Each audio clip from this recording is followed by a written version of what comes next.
तो आपके पास में बचा RCN, CN के बीच में ट्रिपल बॉन्ड होता है। फिर आपका RX प्लस NH3 है, ये आपको बनेगा RNH2 प्लस HX, यहाँ से एक H और यहाँ से एक X अलग हो जाएंगे, ये आपका प्राइमरी अमीन बनेगा। फिर आता है काफ़ी important RX plus AgCN। RX plus AgCN आपका आइसोसाइनाइड प्लस AgX बनाता है। आइसोसाइनाइड यहाँ से आप लोग देखो, ये Ag और ये X अलग हो जाएंगे, बनेगा RCN। लेकिन इसमें वो क्या है कि R जो है ना वो N से कनेक्टेड है, जो आपका कार्बन चेन है वो N से जुड़ी होगी और इस वजह से इसे आप आइसोसाइनाइड कहते हो। और अगर से नॉर्मली जुड़ी होती तो आप इसे, जैसे हमने यहाँ पर देखा, कार्बन से जुड़ा होता तो इसे साइनाइड कहते हैं, लेकिन N से जुड़ा हुआ है।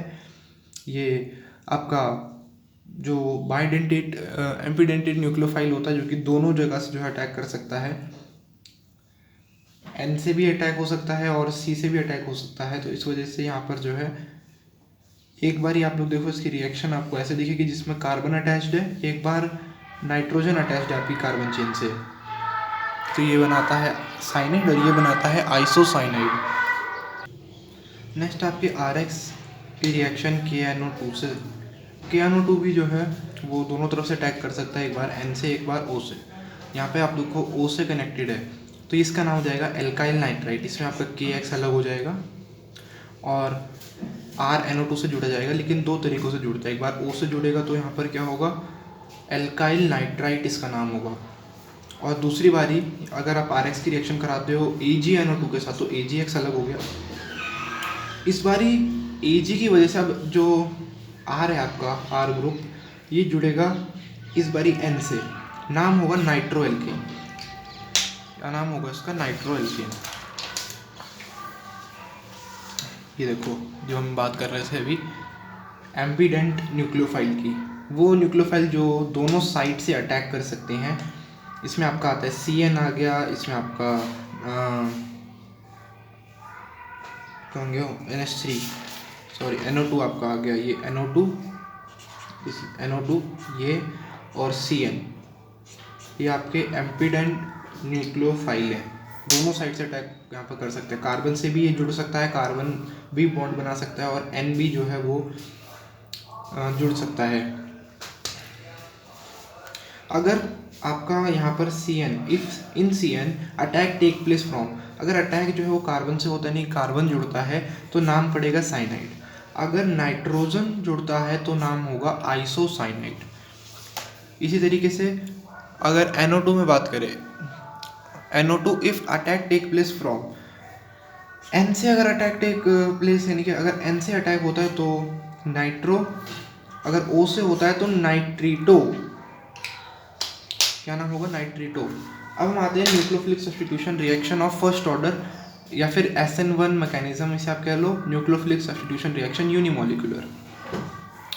फर्स्ट ऑर्डर काइनेटिक्स को फॉलो करती है, सबसे मेन चीज़ ये है कि फर्स्ट ऑर्डर काइनेटिक्स को फॉलो करती है, इसीलिए ये SN1 कहलाती है, इसीलिए जो है SN1 मैकेनिज्म इसे कहा जाता है। Second step of reaction, in second step carbocation intermediate is form. इसके सेकेंड स्टेप में कार्बोकैटायन इंटरमीडिएट फॉर्म होता है, और इस पूरे मैकेनिज्म में यही सबसे इम्पॉर्टेंट चीज़ है कि जो कार्बोकैटायन इसमें फॉर्म होता है उसकी स्टेबिलिटी पे चीज़ें डिपेंड करती हैं।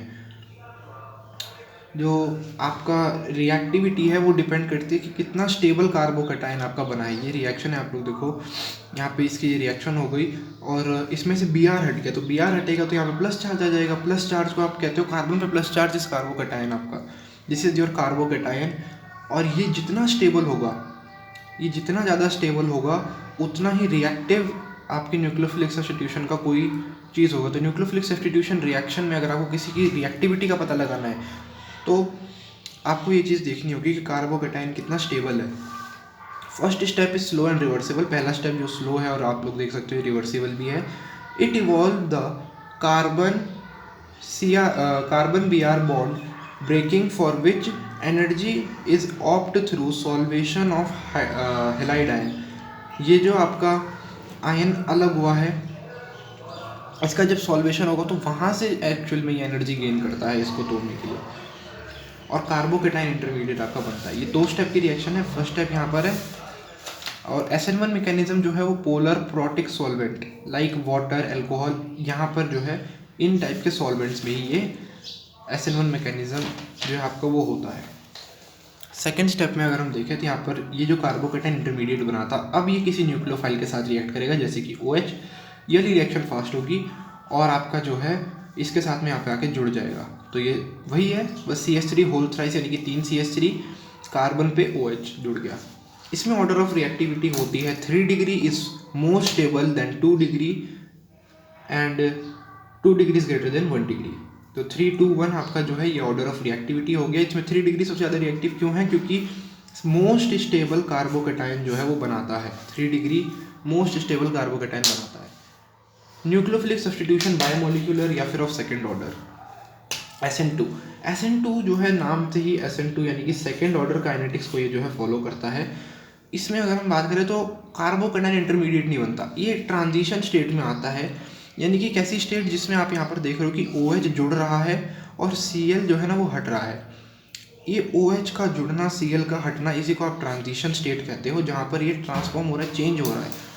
Reaction take place completely in single step, ये एक ही स्टेप में रिएक्शन जो है वो हो जाती है,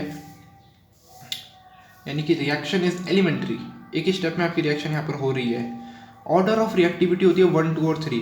ऐसा क्यों होता है? क्योंकि इसमें स्टेरिक हिंड्रेंस का कॉन्सेप्ट है। स्टेरिक हिंड्रेंस यानी कि जितने ज़्यादा कार्बन ग्रुप आपके कार्बन बॉन्ड हेलोजन से, जितने ज़्यादा बड़े बड़े ग्रुप आपके कार्बन ग्रुप जितने ज़्यादा अटैच्ड होंगे उतनी ही कम रिएक्टिविटी होगी। क्योंकि हेलोजन यहाँ पर जो है ना, आप लोग देखो ट्रांजिशन स्टेट में हेलोजन को अटैच करने की जगह नहीं मिलेगी। यहाँ पर अगर बड़ा सा मैं CH3 ग्रुप लगा दूँ तो CH3 ग्रुप यहाँ भी और यहाँ भी, तो ये जगह ही नहीं देगा इसको आने के लिए, ये ट्रांजिशन स्टेट बनी नहीं पाएगी।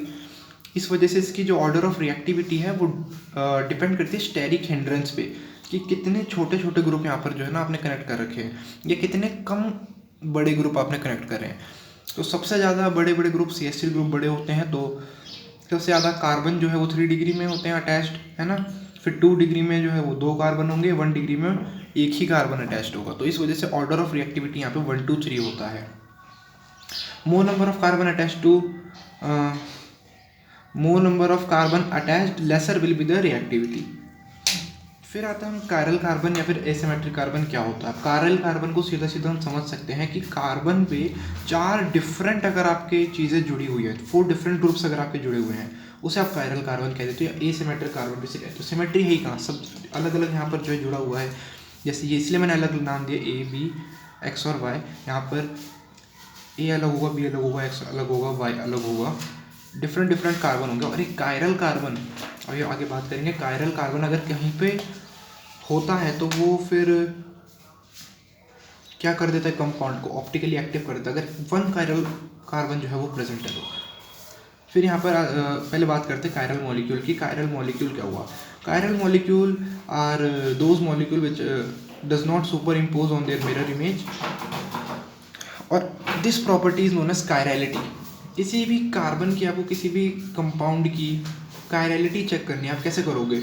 आपने जैसे कोई कंपाउंड है, लेट से मैंने P आपको यहाँ पे अल्फ़ाबेट के उसमें बताया, यहाँ पे मैंने P बना रखा है, इसकी मिरर इमेज जो है कुछ ऐसी बनेगी। इसको उठा के इसके ऊपर रख के देखो, क्या ये सुपर इम्पोज होगी? ये सुपर इम्पोज नहीं होगा, है ना। ऑल्दो कुछ चीज़ें ऐसी हैं, जैसे कि आपका A हो गया, तो ये आप अगर उठा के A का ये उल्टा A ही बनेगा, O का भी उल्टा O ही बनेगा। ऐसे आप उठा के यहाँ पर रख दोगे तो ये ओवरलैप कर रहा है, इन्हें आप कहोगे सुपर इम्पोसिबल, इन्हें आप कहोगे सुपर इम्पोसिबल, है ना।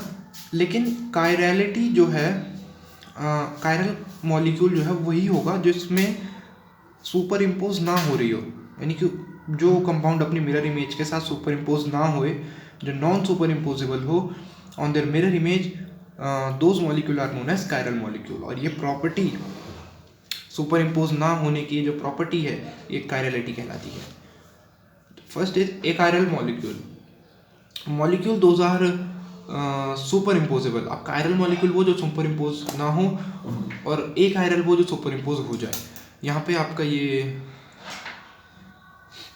कुछ इस तरीके से जो है आपकी अनपोलराइज्ड लाइट को ये निकोइल प्रिज्म के थ्रू भेजा जाता है, तो ये जो अनपोलराइज्ड लाइट है वो पोलराइज्ड होके बाहर आती है, फिर आपकी जाती है सैंपल में। यहाँ पर जो लाइट है वो ऑप्टिकली एक्टिव होगी, और फिर आपका जो है 2 टाइप के रोटेशन आपको देखने को मिलते हैं, लैबो rotatory, dextro rotatory.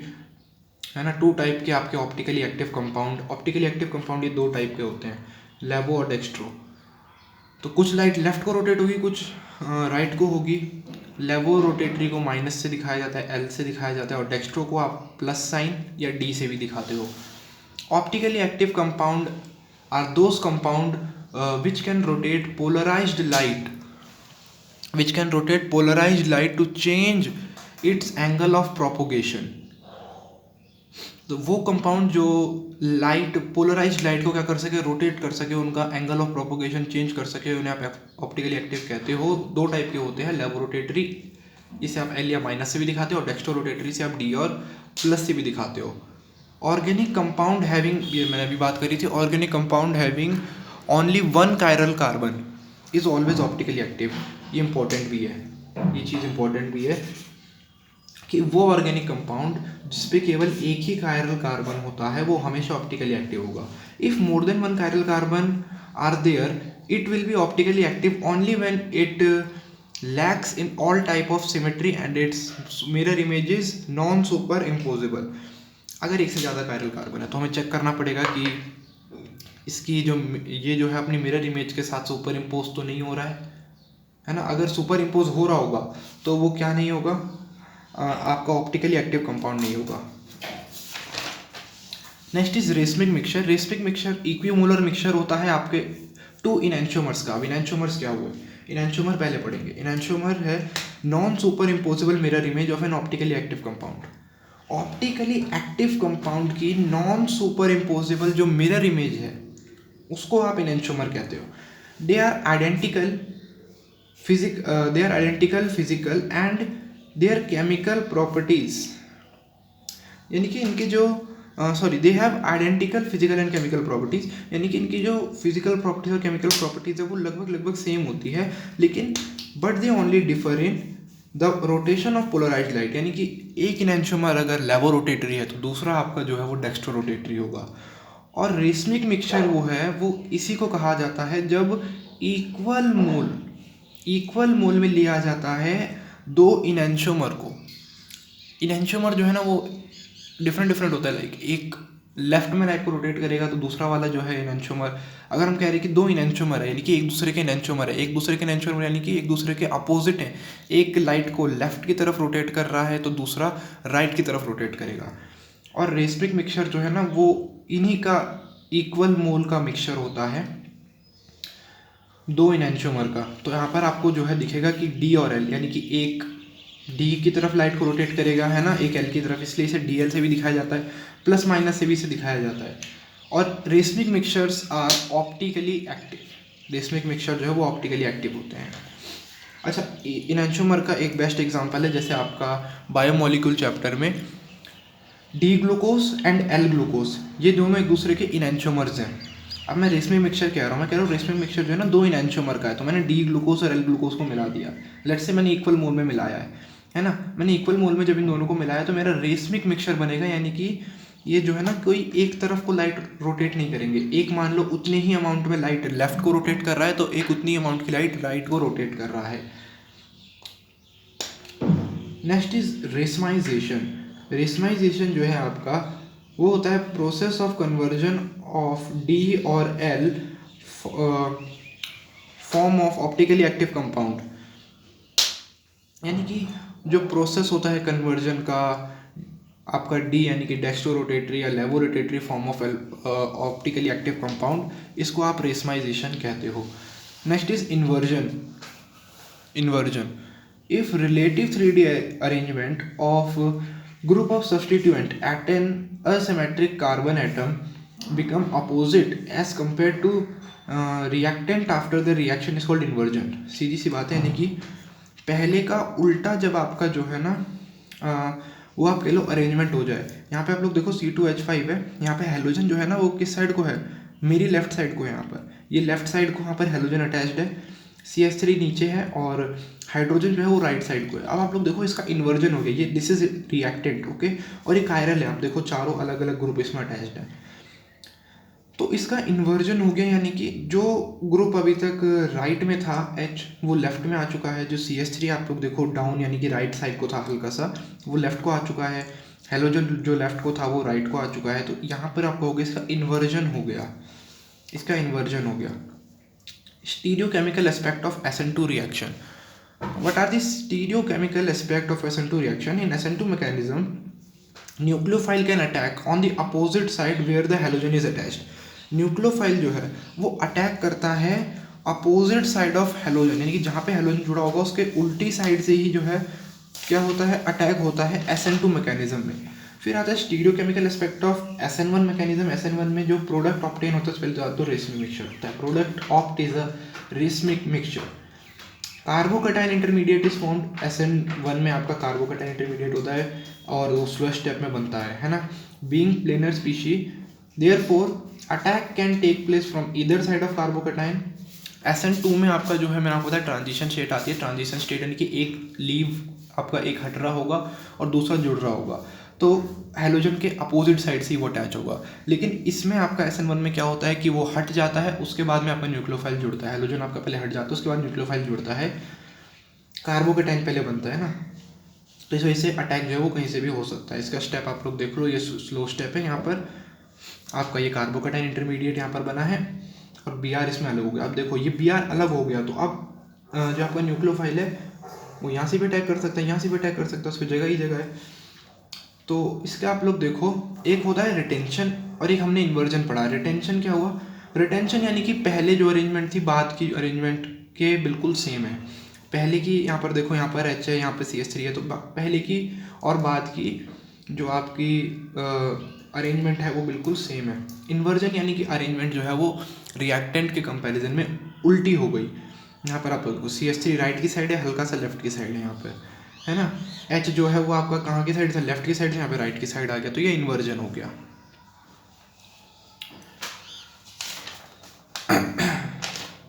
Next is chemical reaction of हेलोअरीन्स।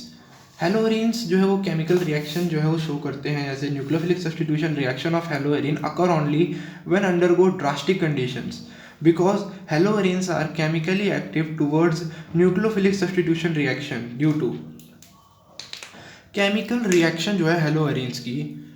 तो जैसे कि न्यूक्लियोफिलिक सब्स्टिट्यूशन रिएक्शन होती है जो हेलोअरीन्स में, वो केवल ड्रास्टिक अंडर, यानी कि आप कंडीशन जब आप टेम्परेचर बहुत ज़्यादा बढ़ा दो, प्रेशर बहुत ज़्यादा बढ़ा दो, यानी कि आप बिल्कुल जो रिएक्शन है ना उसे आप ड्रास्टिक कंडीशंस के थ्रू लेकर जा रहे हो, तभी जो है वो रिएक्ट होता है। सो रिएक्शन जो है न्यूक्लियोफिलिक सब्स्टिट्यूशन हेलोअरीन्स में वो होता है ड्रास्टिक कंडीशंस के अंदर। बिकॉज ऐसा क्यों होता है, haloarene are chemically reactive towards nucleophilic substitution reaction due to, अब देखो resonance effect, due to resonance partial double bond character occurs, partial double bond character आ जाता है and this bond cleavage is difficult. Resonance की वजह से हम सब जानते हैं, अगर यहाँ पर मैं बेंजीन के ऊपर Cl लगा दूँ तो ये रेजोनेंस स्टेबलाइज्ड है, ये रेजोनेंस स्टेबलाइज्ड है। यहाँ से इस Cl को हटाना अपने आप में ही एक बहुत बड़ा टास्क है, आप नहीं हटा सकते। उसके दो कारण है, सबसे पहला तो पार्शियल डबल बॉन्ड कैरेक्टर, उसे तोड़ना मुश्किल है, चलो आपने काफ़ी सारी ड्रास्टिक कंडीशंस दी, आपने उसे अलग कर भी दिया, है ना। दूसरी चीज़, चलो आपको न्यूक्लियोफाइल जोड़ना है, अब आपने और मुश्किल चीज़ कर दी। क्यों? क्योंकि न्यूक्लियोफाइल जो है it is less likely to occur that electron rich nucleophile, nucleophile जो है इलेक्ट्रॉन रिच होता है, वो अप्रोच करे इलेक्ट्रॉन रिच हेलोअरीन में। तो यहाँ पर क्या होगा, हेलोअरीन यानी कि ये जो है ये रिंग, ये भी आपका इलेक्ट्रॉन रिच है, न्यूक्लियोफाइल भी इलेक्ट्रॉन रिच है, तो यहाँ पर रिपल्सन होगा, दोनों के बीच में रिपल्शन होगा, है ना। और तीसरी चीज़ ये है, जब आप Cl हटा दोगे तो आपका यहाँ पर बनेगा फिनाइल कार्बोकटाइन। फिनाइल कार्बोकटाइन यानी कि यहाँ पर इसके ऊपर Cl नेगेटिव हट गया, ये पॉजिटिव, और ये हाईली अनस्टेबल है। Instability of phenyl cation as a result of self ionisation. Self ionisation हुआ है ना, देखो Cl जो है वो यहाँ से ये बॉन्ड तोड़ेगा, यहाँ से इलेक्ट्रॉन लेकर बाहर हो जाएगा, है ना। Phenyl cation is form, phenyl cation form होगा and it will not be stabilised by resonance, ये रेजोनेंस स्टेबलाइज नहीं होगा, hence SN1 mechanism can not occur. यहाँ पर SN1 मैकेनिज्म जो है वो काम नहीं करेगी, क्योंकि SN1 मैकेनिज्म जो है वो डिपेंड करती है स्टेबिलिटी ऑफ कार्बोकटाइन, यहाँ पे तो कोई स्टेबिलिटी है ही नहीं, इस वजह से SN1 मैकेनिज्म जो है वो यहाँ पर नहीं होगा, ये आप तो देख सकते हो। Replacement of hydroxy group next is, तो जैसे मैंने वो कहा था कि ये अंडर ड्रास्टिक कंडीशंस में होता है, ये ड्रास्टिक कंडीशन आपको देनी पड़ती है। आप यहाँ पे देख सकते हो कि हम लोगों ने 300 ATM, ये बहुत ज़्यादा प्रेशर होता है, 300 ATM जो है आपका वो हमने इसे दिया है 623 केल्विन टेम्परेचर दिया है, और H+ के साथ में हम इसे रिएक्ट करा रहे हैं, और H+ के प्रेजेंस में हम इसकी रिएक्शन करा रहे हैं किसके साथ में, NaOH के साथ में। तो क्लोरो बेंजीन जो है आपका, उसकी रिएक्शन NaOH से आप करा रहे हो अंडर ड्रास्टिक कंडीशंस, तब जा करके आपका जो है ये बेंजीन के ऊपर OH आ रहा है और NaCl अलग हो रहा है। ये NaCl को लेके उड़ेगा कब, जो आप इसे 623 केल्विन 300 ATM और H+ के प्रेजेंस में रिएक्ट कराओगे। इसको आप डोप्स प्रोसेस भी कहते हो। फिर इंपॉर्टेंट चीज़ आती है presence of electron withdrawing group. Electron withdrawing group, electron को विड्रॉ करने वाला ग्रुप, ये रिएक्टिविटी को इंक्रीज कर देता है, स्पेशली कुछ पोजीशंस पे जो मैंने शुरुआत में बात करी थी, ortho position that is 2nd and 6th position, and para position जो कि आपकी 4th पोजीशन होती है। इलेक्ट्रॉन विड्रॉइंग ग्रुप होते कौन कौन से हैं, कुछ एग्जांपल, Cn नेगेटिव आपका इलेक्ट्रॉन विड्रॉइंग ग्रुप है, NO2 आपका इलेक्ट्रॉन विड्रॉइंग ग्रुप है। इस तरीके से एक एग्जांपल यहाँ पर, जैसे कि बेंजीन के ऊपर आपका OH का होता है फिनॉल, फिनॉल पे अगर मैंने कॉन्सेंट्रेटेड HNO3 और H2SO4 के साथ में रिएक्शन कराई तो आपका बनेगा पिक्रिक एसिड। अब यहाँ पर आप लोग देखो NO2 जो है वो जुड़ चुके हैं 3, तो 3 NO2 ग्रुप जुड़े हैं, और कहाँ पे जुड़े हैं वो भी, ये देखो, इसको तो हम फर्स्ट कार्बन ही मानेंगे, है ना। फंक्शनल ग्रुप को प्रेफरेंस दी जाती है, अभी शुरुआत वाली बात याद रखनी है, 1 2, फिर ये हो जाएगा आपका 4th पे जुड़ा है, और ये 5th और ये 6th पे जुड़ा है, तो 2 4 और 6, इसलिए इसका नाम क्या है, 2,4,6 ट्राइनाइट्रोफिनॉल, 2,4,6 ट्राइनाइट्रोफिनॉल, और इसे आप पिक्रिक एसिड भी कहते हो। ये इंपॉर्टेंट है इसकी प्रिपरेशन, ये इंपॉर्टेंट है इसकी प्रिपरेशन। और ये जो है ना काफ़ी स्टेबल आप कह लो, इसकी जो रिएक्टिविटी होती है वो काफ़ी ज़्यादा होती है ना, क्योंकि आप लोग देखो जुड़ भी कहाँ पर है, पहले तो जुड़ रहा है इलेक्ट्रॉन विड्रॉइंग ग्रुप, और कहाँ जुड़ रहा है इलेक्ट्रॉन विड्रॉइंग ग्रुप, जहाँ पे इलेक्ट्रॉन डेंसिटी ज़्यादा है, ऑर्थो पे और पैरा पे इलेक्ट्रॉन डेंसिटी ज़्यादा होती है ड्यू टू रेजोनेंस, इसलिए यहाँ पर आपका 2 4 और 6 को ही जो है वो काफ़ी ज़्यादा, अगर यहाँ पर इलेक्ट्रॉन विड्रॉइंग ग्रुप जुड़ा है तो काफ़ी अच्छा इसे माना जाता है, क्योंकि इलेक्ट्रॉन डेंसिटी यहीं पर ज़्यादा होती है। अच्छा, इलेक्ट्रॉन हटने से कोई चीज़ स्टेबलाइज कैसे होती है, कोई भी चीज़ अपने ऊपर ना चार्ज आने देना नहीं चाहती, चार्ज जितना कम हो वो उतना ज़्यादा स्टेबल होगा पूरा कंपाउंड। तो NO2 जो है ना वो इलेक्ट्रॉन विड्रॉ कर रहे हैं, चार्ज को हटा दे रहे, चार्ज को खींच ले रहे हैं, तो जितने ज़्यादा ये जो है charge absorbing group, electron withdrawing group होंगे, उतना ही स्टेबल आपका ये कंपाउंड बनेगा। और जहाँ पर चार्ज ज़्यादा हो वहाँ पर अगर जुड़े हैं तो ही ये जो है स्टेबल बनाएगा, जैसे कि आपका 2 4 6, यहाँ पर जो है इलेक्ट्रॉन जो है वो ज़्यादा होते हैं, चार्ज ज़्यादा होता है यहाँ पे। फिर आता है इलेक्ट्रोफिलिक सब्स्टिट्यूशन, अभी हमने पढ़ा था न्यूक्लियोफिलिक सब्स्टिट्यूशन रिएक्शन, अब हम पढ़ रहे हैं electrophilic substitution reaction of haloarenes. Haloarenes undergo usual electrophilic substitution reaction of benzene such as आपका हेलोजिनेशन हो गया, नाइट्रेशन हो गया, सल्फोनेशन हो गया, फिडरक्राफ्ट रिएक्शन हो गई। फिडरक्राफ्ट रिएक्शन में आपकी दो आती है, कैल्काइलेशन और एक एसाइलेशन, दोनों देखेंगे। इलेक्ट्रोफाइल सबसे पहले समझो होता क्या है, वो होता है इलेक्ट्रॉन लविंग। इलेक्ट्रोफाइल का मतलब इलेक्ट्रॉन लविंग, यानी कि इसे इलेक्ट्रॉन जो है ना वो चाहिए, ठीक है। यहाँ पर देखो आप हेलोजन जो है, हेलोजन जो है, अगर आप ये वाले यहाँ पर आप लोग देखो, ये जो बेंजीन है इसके ऊपर Cl2, ऑल्दो ये Cl होना चाहिए था, यहाँ पे ये Cl2 नहीं है, Cl होना चाहिए था। बेंजीन के ऊपर Cl, यहाँ पर आपका क्लोरोबेंजीन जो है उसकी रिएक्शन अगर हम Cl2 से कराते हैं एनहाइड्रस AlCl3 की प्रेजेंस में, यहाँ पर एनहाइड्रस AlCl3 क्या है, ये आपका लुईस आपका एसिड है, एनहाइड्रस AlCl3। इसकी आप जब रिएक्शन कराते हो तो आपको एक बार क्लोरीन मिलेगा ऑर्थो पे, ये ऑर्थो पे, और एक बार पैरा पे। पैरा वाला जो है वो मेजर प्रोडक्ट होगा, पैरा वाला कहीं पर भी आप लोग देख लेना, अभी हम लोग आगे और 2-3 रिएक्शन देखेंगे, पैरा वाला मेजर प्रोडक्ट फॉर्म करेगा। यानी कि कोई भी ऐसी रिएक्शन है जो कि आपकी एक ऑर्थो पे हो रहा है, देखो यहाँ पर देखो ना काफ़ी पास पास है इस वजह से, है ना, और जबकि यहाँ पर आप लोग देखो सिमेट्री फॉलो हो रही है प्रॉपर, जो है वो काफ़ी Cl जो है ना ये दूर है, तो ये वजह से स्टेबल भी होता है, और दूसरी चीज़ ये मेजर प्रोडक्ट आपका बनेगा। Cl attach to ortho and para position which have high electron density, हमने पहली बात कर लीजिए। हेलोजिनेशन हमने देखा, यहाँ पर हेलोजन हमने देखा, आपका नाइट्रेशन आता है। अब नाइट्रेशन की हम लोग बात कर रहे हैं, तो नाइट्रेशन में जो है आपका बेंजीन के ऊपर Cl हमने फिर से ले लिया है, ये क्या है, क्लोरोबेंजीन। इसकी रिएक्शन हमने करा दी HNO3 के साथ में in the presence of concentrated H2SO4। अब NO2 ग्रुप जो कि इलेक्ट्रॉन विड्रॉइंग ग्रुप है, वो सबसे पहले ऑर्थो पे जुड़ेगा और दूसरे बाद पैरा पे जुड़ेगा। मैंने कहा था पैरा वाला हमेशा मेजर प्रोडक्ट फॉर्म करेगा, तो इसमें हुआ क्या बेसिकली, यहाँ पर आपका जो है क्या चीज़ें हट गई, देखो HCl हट गया, HCl हट गया, अब NO2 एक यहाँ जुड़ गया, ये आपकी होगी नाइट्रेशन।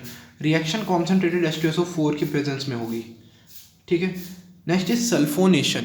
सल्फोनेशन में क्लोरोबेंजीन है, क्लोरोबेंजीन की रिएक्शन हम कराते हैं कॉन्सेंट्रेटेड H2SO4, साथ में हम हीट भी करते हैं। H2SO4 का SO3 यानी कि 3 O, एक S और एक हाइड्रोजन, ये जो है जाके जुड़ेंगे। ये SO3H जो है ये यहाँ पर आपका जुड़ेगा, एक बार ऑर्थो पे और एक बार पैरा पे। अगेन पैरा वाला जो है वो मेजर प्रोडक्ट फॉर्म करेगा, इसे आपको साथ में हीट भी करना पड़ेगा।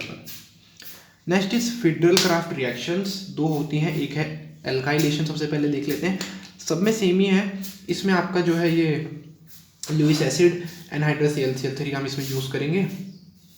CH3Cl के साथ में रिएक्शन है, तो आप देखो कि Cl तो हमेशा जो है एक H यहाँ से हटेगा, Cl के साथ में HCl बना देगा, वो हट जाएगा, है ना। लेकिन हमें CH3 ग्रुप यहाँ पर जोड़ना है, एक बार कहाँ पे, एक बार ऑर्थो पे और एक बार पैरा पे। पैरा वाला अगेन मेजर आपका जो है प्रोडक्ट फॉर्म करेगा। फिर है acylation, federal Crafts acylation. Federal Crafts acylation में आपका यहाँ पर जो है अगेन ये Cl है, Cl के साथ में आपने क्या है, ये एसिटल क्लोराइड है, ये एसिटल क्लोराइड है, इसकी रिएक्शन एनहाइड्रस AlCl3 के साथ हम करा रहे हैं। यहाँ पर CH3C डबल बॉन्ड O जो है ये जुड़ेगा आपका सबसे पहले ऑर्थो पे और फिर पैरा पे। अगेन पैरा वाला जो है वो आपका मेजर प्रोडक्ट फॉर्म करेगा। Next is reaction with metal में सबसे पहले आपका आता है reaction with magnesium. Reaction with magnesium जो है यहाँ पर आपका क्लोरोबेंजीन, इसकी रिएक्शन आपने करा दी Mg यानी कि magnesium in the presence of dry ether, dry ether के प्रेजेंस में रिएक्शन होगी, बनेगा MgCl, बेंजीन के ऊपर MgCl, ये आपकी हो गई रिएक्शन विद मेटल। दूसरी जो इंपॉर्टेंट रिएक्शन आती है, फिडरल क्राफ्ट भी काफ़ी इंपॉर्टेंट रहता है।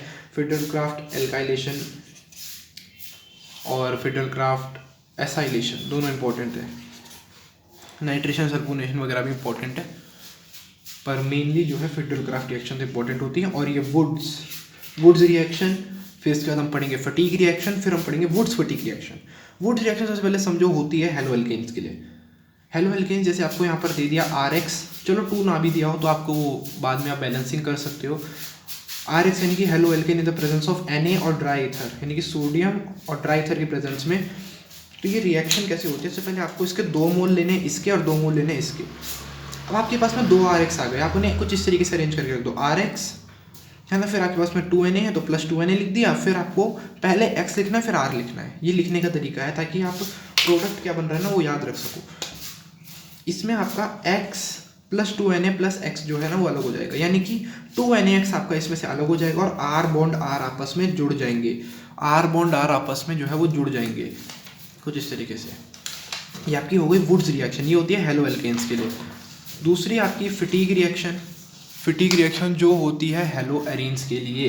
अगर एराइल हैलाइड हो तब आपकी फटीग रिएक्शन कैरी होती है। फटीग रिएक्शन सेम है, बस यहाँ पर आपका जो है साइक्लिक कंपाउंड के लिए होती है। आप लोग देखो बेंजीन पे Br जुड़ा है, अगेन आपको इसके क्या लेने पड़ेंगे 2 मोल, और यहाँ पर जो है आपका Na और ड्राई ईथर, और यहाँ पर आपको 2Na लेना पड़ेगा। सेम तरीके से इसे भी अरेंज करके लिख दो, बेंजीन के ऊपर Br लगा है प्लस 2Na, फिर यहाँ पर Br और बेंजीन है, ड्राई ईथर के प्रेजेंस में आपकी रिएक्शन होगी, ये चीज़ आपकी अलग हो गई, फिर से 2Na Br आपका अलग हो गया ये, और बनेगा बाइफिनाइल। बाइफिनाइल इंपॉर्टेंट है, बाइफिनाइल की रिएक्शंस आती हैं, बाइफिनाइल इज इंपॉर्टेंट। फिर आता है वुड्स फटीग। वुड्स फटीग में एराइल और एल्काइल हैलाइड की रिएक्शन होती है। अभी हमने एक रिएक्शन देखी ये एराइल हैलाइड की, उसके पहले वाली देखी हमने एल्काइल हैलाइड की। एल्काइल हैलाइड की रिएक्शन कौन सी, वुड्स रिएक्शन। एराइल हैलाइड की रिएक्शन कौन सी, फटीग रिएक्शन। दोनों के आपस में रिएक्शन अगर हम कराएं एराइल और एल्काइल की तो बनती है वुड्स फटीग रिएक्शन। इसमें आपका देखो एक ये एराइल हैलाइड है, आप लोग यहाँ पर देखो ये ब्रोमोबेंजीन, और एक है यहाँ पर आपका देखो है ना, यहाँ पे आप लोग देखो CH3Br है। तो इनकी रिएक्शन जब आप कराओगे तो Br प्लस 2Na और Br जो है इनकी 2NaBr ये अलग हो गया, और बनकर क्या आया, बेंजीन के ऊपर CH3 यानी कि टोलिन आपका बनेगा। तो एक टोलिन का यहाँ पर आपको ये भी याद रखना है। इसके बाद में सारी थ्योरी है, इंपॉर्टेंट रिएक्शंस, और वो सब खत्म हो गया आपका, यानी कि रिएक्शंस और जो भी मैकेनिज्म थे वो इतने ही थे। Next is your theory, chloroform. Chloroform के बारे में हमें थोड़ा बहुत पढ़ना है। क्लोरोफॉर्म का आईयूपैक नेम जो कि हमने पहले भी पढ़ा था, ट्राई क्लोरोमीथेन होता है। ये जो है पॉइजनस कंपाउंड जो है ना, पॉइजनस कंपाउंड होता है क्लोरोफॉर्म, है ना, किडनैपिंग वगैरह में यूज़ करा जाता है, पिक्चर वगैरह में देखे होंगे। तो व्हेन इनहेल्ड कॉज अनकॉन्शियसनेस वही बेहोशी की वो उसके लिए। It is used as an anaesthetic, ये इंपॉर्टेंट है, एनेस्थेटिक की तरह यूज़ करा जाता है। एनेस्थेटिक अब क्या होगा सर, एनेस्थेटिक जो है ना ये बेसिकली इसे यूज़ करा जाता है as a temporary loss of sensation और कॉन्शियसनेस, यानी कि लॉस ऑफ कॉन्शियसनेस के लिए इसे यूज़ करा जाता है। कभी भी सर्जरी वगैरह कुछ करनी हो, है ना, तो उसके लिए आपको जो है क्लोरोफॉर्म का जो है यूज़ करा जाएगा ताकि आप अनकॉन्शियस हो जाओ, है ना, आपका कोई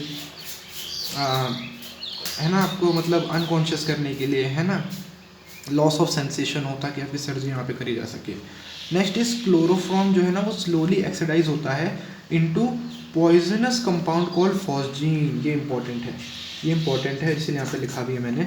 फॉस्जीन जो है वो बनाता है when expose to sunlight, sunlight की प्रेजेंस में क्लोरोफॉर्म फॉस्जीन गैस बनाता है। ये फॉस्जीन आप लोग यहाँ पर देखो, इसकी रिएक्शन CHCl3 की अगर हाफ O2 से आप रिएक्शन करा दोगे बनेगा COCl2 प्लस HCl। ये हाफ मैंने पहले भी कहा, ये बस लिखने का ही तरीका होता है। हाफ, आधा मोल आप नहीं ले सकते, आप आधी हवा नहीं ले सकते, लेकिन बस लिखने का तरीका है। CHCl3 plus half O2 in the presence of sunlight gives you phosgene. ये टॉक्सिक होता है, पॉइजनस होता है ना, और HCl साथ में देता है। अब इसका प्रिवेंशन मेथड क्या है सर, अगर ये टॉक्सिक है वो है तो इसे किस तरीके से स्टोर करा जाए कि जो फॉस्जीन है वो फॉर्म ना हो।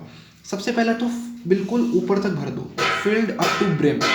Avoid any reaction with air, हवा को अंदर जाने की कोई जगह ही मत दो, क्योंकि हवा और sunlight any source of light से ये रिएक्शन करता है। इसीलिए इसे जो है ना, एक चीज़ मैंने यहाँ पे लिखना भूल गया, it is stored in dark bottles. यहाँ पर लिख देना आप, stored in dark colour bottles. Dark bottles में जाकि जो है ना उन्हें किसी भी तरीके का उनका एक्सपोजर सनलाइट से, किसी भी फॉर्म ऑफ लाइट से जो है वो ना हो। Small amount of ethanol sir दूसरी चीज़ जो है वो ऐड करी जाती है, ताकि अगर आपकी फॉस्जीन गैस बन भी जाए तो ये एक कंपाउंड फॉर्म कर देता है, डाई इथाइल कार्बोनेट। ये जो डाई इथाइल कार्बोनेट है सर, ये जो है नॉन टॉक्सिक होता है और आपकी जो फॉस्जीन गैस है उसके साथ में रिएक्ट करके जो है बेसिकली नॉन टॉक्सिक हो जाता है। देखो COCl2 जो है आपका, ये फॉस्जीन, इसके साथ में रिएक्ट करेगा ये आपका इथेनॉल, और आपका जो है ये वाला कंपाउंड जहाँ पर आपका बनेगा ये है डाई इथाइल कार्बोनेट और 2HCl। नेक्स्ट इज आइडोफॉर्म, जिसकी बात हमने इसकी भी हमने बात करी थी स्टार्टिंग में, आइडोफॉर्म CHI3। इसे आप एंटीसेप्टिक की तरह यूज़ करते हो। सबसे पहली चीज़, इसकी स्मेल जो है वो काफ़ी अनप्लीजेंट होती है।